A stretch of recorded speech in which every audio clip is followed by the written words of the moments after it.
بسم اللہ الرحمن الرحیم۔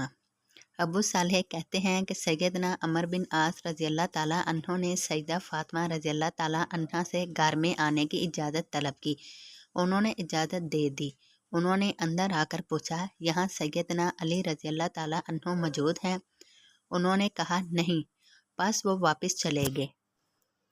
وہ بعد میں پھر ایک دفعہ آئے اور اجازت طلب کی اور پوچھا کہ کیا سیدنا علی رضی اللہ تعالیٰ عنہ یہاں پر موجود ہیں؟ لوگوں نے کہا جی ہاں۔ پھر وہ اندر آ گئے۔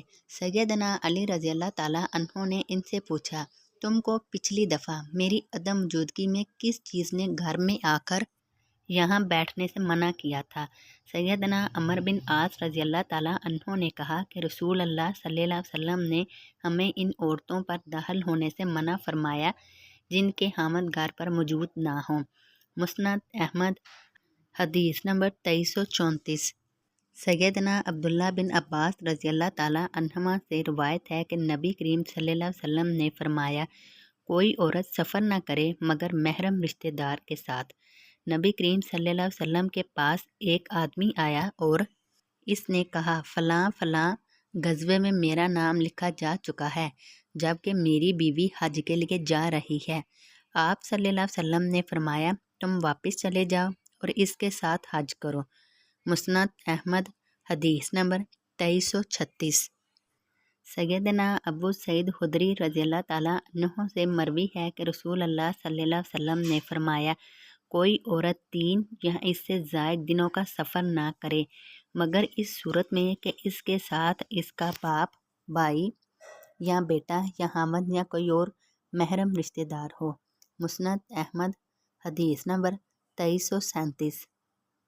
سیدنا عبداللہ بن عمر رضی اللہ تعالیٰ عنہ سے مروی ہے کہ رسول اللہ صلی اللہ علیہ وسلم نے فرمایا، کوئی عورت 3 دنوں کا سفر نہ کرے مگر محرم رشتہ دار کے ساتھ۔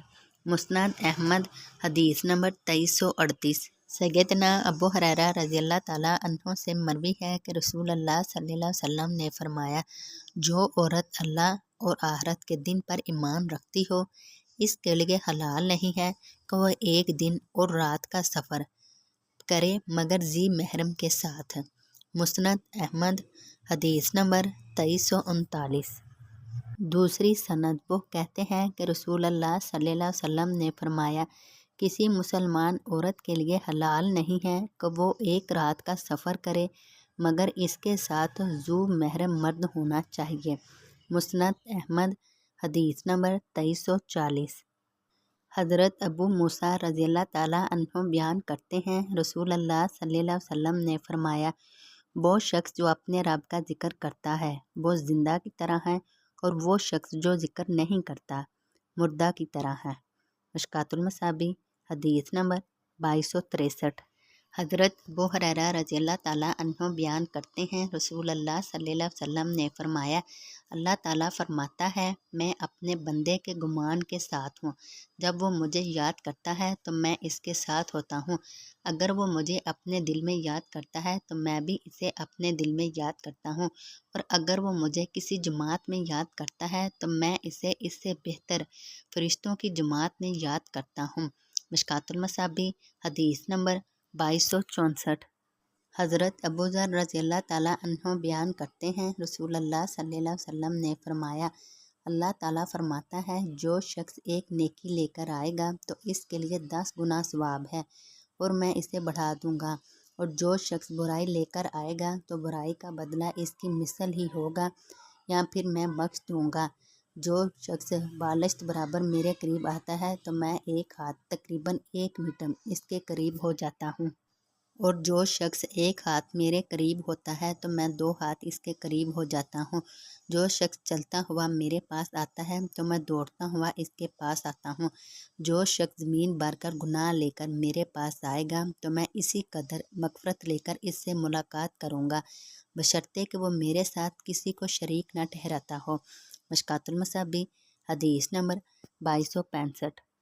حضرت ابو ہریرہ رضی اللہ تعالیٰ عنہ بیان کرتے ہیں، رسول اللہ صلی اللہ علیہ وسلم نے فرمایا، اللہ تعالیٰ نے فرمایا، جو شخص میرے کسی پسندیدہ شخص سے دشمنی رکھے تو میرا اس سے اعلان جنگ ہے، اور میرا بندہ جن جن عبادات کے ذریعے میرا قرب حاصل کرتا ہے، ان میں سے وہ عبادت مجھے بہت محبوب ہے جو میں نے اس پر فرض کی ہے۔